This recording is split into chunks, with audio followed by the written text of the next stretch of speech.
കയർ ബോർഡ് ജീവനക്കാരി ജോളി മധുവിന്റെ മരണത്തിൽ തൊഴിൽ പീഡനം നടന്നതായി മൊഴി. ഉന്നത ഉദ്യോഗസ്ഥരിൽ നിന്നും ജോളി മധു തൊഴിൽ പീഡനം നേരിട്ടിട്ടുണ്ട് എന്ന് സഹപ്രവർത്തകരാണ് മൊഴി നൽകിയിരിക്കുന്നത്. ആഭ്യന്തര കമ്മിറ്റിയുടെ തെളിവെടുപ്പ് തുടരുകയാണ്. വിവരങ്ങളുമായി കൊച്ചിയിൽ നിന്ന് സഹിൻ ആന്റണി ചേരുന്നു. സഹിൻ, ജോളി എഴുതിയ കത്ത്, അവരുടെ ശബ്ദരേഖ, ഇതൊക്കെ പുറത്തു വന്നതാണ്. ഇപ്പോൾ അന്വേഷണ സംഘം ആരുടെയൊക്കെ മൊഴിയാണ് എടുത്തിരിക്കുന്നത്? ഈ തെളിവുകൾ അന്വേഷണ സംഘം ശേഖരിച്ചിട്ടുണ്ടോ? ഇപ്പോൾ മാധ്യമങ്ങൾക്ക് മുന്നിലെത്തിയ, ഇപ്പോൾ പുറത്തേക്ക് വന്നിട്ടുള്ള ഈ കത്തും ശബ്ദരേഖയും അടക്കമുള്ള തെളിവുകൾ.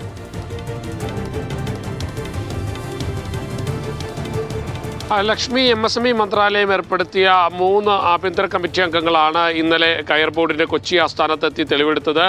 10 സഹപ്രവർത്തകരുടെ, ജോളി മധുവിനോടൊപ്പം പ്രവർത്തിച്ചിരുന്ന 10 സഹപ്രവർത്തകരുടെ മൊഴിയാണ് ആഭ്യന്തര കമ്മിറ്റി രേഖപ്പെടുത്തിയത്. ഇതിൽ തന്നെ 3 പേർ ജോളി മധു ഇത്തരത്തിൽ തൊഴിൽ പീഡനം നേരിട്ടതായി മൊഴി നൽകിയിട്ടുണ്ട്. തങ്ങളോട് ഇക്കാര്യം പറഞ്ഞിട്ടുണ്ടെന്നും നേരത്തെ ലക്ഷ്മി സൂചിപ്പിച്ചതുപോലെ ഇത് സംബന്ധിച്ചുള്ള തെളിവുകളും അവർ കൈമാറിയിട്ടുണ്ട്. മാത്രമല്ല, ഉന്നതരുടെ, അതായത് ചെയർമാൻ അടക്കമുള്ളവരുടെ അപ്രീതിക്ക് ജോളി പാത്രമായിരുന്നു എന്നുള്ളതാണ് ഇവർ നൽകിയിരിക്കുന്ന മൊഴിയിൽ പ്രധാനമെന്ന് പറയുന്നത്.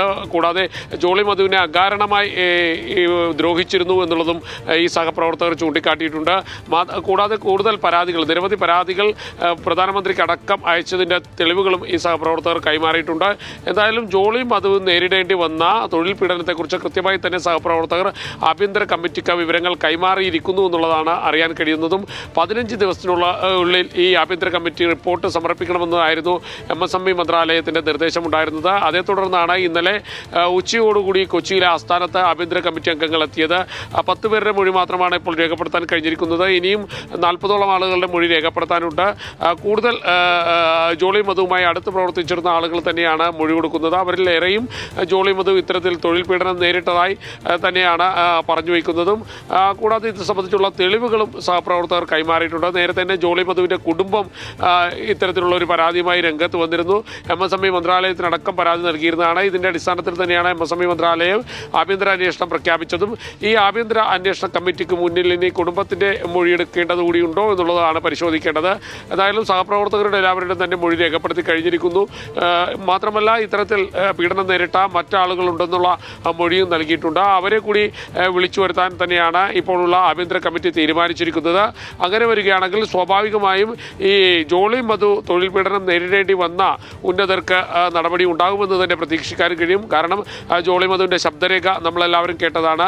ജോളി മധു അവസാനമായി എഴുതിയ കത്തും പുറത്തു വന്നതാണ്.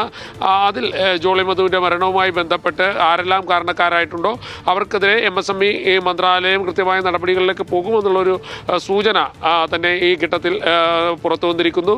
കൂടാതെ പോലീസ് അന്വേഷണവും വ്യാപകമായി തന്നെ നടക്കുന്നുണ്ട്. പോലീസ് ശക്തമായ അന്വേഷണമാണ് നടത്തുന്നത്. എന്നാൽ പോലീസ് ഈ ഘട്ടത്തിൽ കേസെടുക്കില്ല.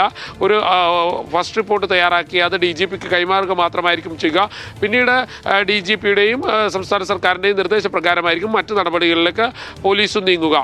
ലക്ഷ്മി, കൊച്ചിയിൽ നിന്നും സഹിൻ ആന്റണി.